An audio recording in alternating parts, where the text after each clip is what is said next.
जी अस्सलाम वालेकुम दोस्तों, कबूतरबाजी के राज रमोज के यूट्यूब चैनल, फेसबुक पेज और टिकटॉक अकाउंट से मैं हूं आपका अपना दोस्त नदीम असगर। उम्मीद करता हूं सभी दोस्त खैर आफियत से होंगे।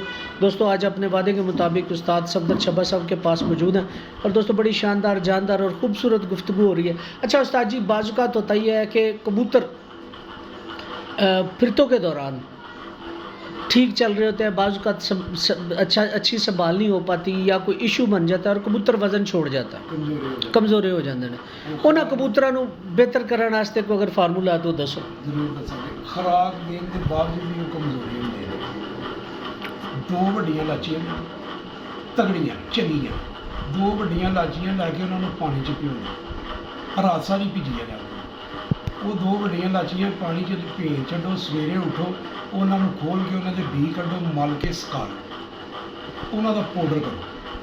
पाउडर करके दो आंडे दियां जर्दियां लवो देसी, उनकी जर्दी लैनी है, दो जर्दी दी ऐ लै लो। उनदे विच तुसीं देसी अंडे तो अगर नहीं मिलता किसी ने वलैती भी लै वलैती ले लो, उनदा कोई नहीं, देसी नहीं तो वलैती ले लो तुसीं। उनदे विच तुसीं ऐ लैके ते अद्ध पा जेह्ड़ा मुरब्बा है ना, ओले दा मुरब्बा ऐ पाओ।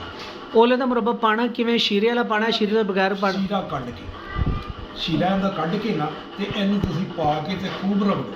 इहदे विच तुसीं तकरीबन कोई 6 चांदी दे वर्क पाओ, 6 चांदी दे वर्क। ऐ कबूतर नूं तुसीं इहदे विच जरूरत थोड़ा जिहा शहद, यानी कि थोड़ा जिहा एवें समझो भी अद्धी ते चमची तो भी घੱਟ इहदे शहद पाओ, इन्नी बन जाएगी मिट्टी। जिसले तुसीं कबूतर नूं खुराक दिंदे जिन्ने ते खुराक दे नाल ही मकई के दाने जिन्नी दिओ, तुहाडा कबूतर वेट पावर च आ जाएगा। उहनूं तुसीं 2 4 10 दिन की 5 6 दिन देओगे तो तुहाडा कबूतर हत्थ च नहीं आना। तुसीं कहोगे इहनूं ये की हो गया, इन्नी पावर ले आएगी और कबूतर तुहाडा वजन च आएगा। और इहनूं गर्मी च जिन्नी मर्जी होवे इस्तेमाल करो, अस्सू विसाख जेठ च इहनूं इस्तेमाल करो, इह कबूतर नूं तुहाडे नूं ना पावर च ले आएगा। ये तो उस्ताद जी जेडे कबूतर वजन छड़ जाते उन्होंने वास्ते, जेडे कबूतर अपने वजन च ने, क्या उन्होंने भी दित्तियां जा सकती है गोली? जेड़ा कबूतर वजन च नहीं हैगा सिर्फ उन्होंने देनी, जेड़ा कबूतर अपने वजन च हैगा उन्होंने ना दिओ, उन्होंने नहीं देनी चाहिए। लेकिन है ताकत वाली है, नहीं समझते, है ताकत वाली है, इहदा नुकसान नहीं है, फायदा ही है, नुकसान नहीं हो सकता इहदे नाल। चलो माशाअल्लाह। उस्ताद जी एक दफ़ा फिर सारियां चीज़ां रिपीट कर दिया जी।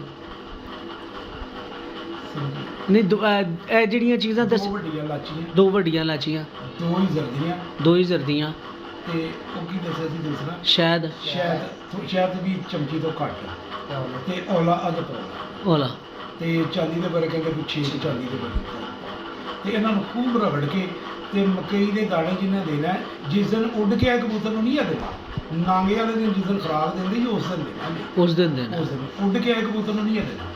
नांगे वाले दिन जो तुसीं खुराक देंदे जे सुबह के टाइम या उन्होंने पिछले टाइम देंदे जे जिन्ने बजे भी देंदे हो तुहाडा आपदा प्लेट, सुबह देंदे जी या 10 बजे 11 बजे, उस वेले नूं मकई जिन्ना दवो नाल और कबूतर तुहाडा वेट बढ़ेगा और अंदरों भी मजबूत हो जाएगा।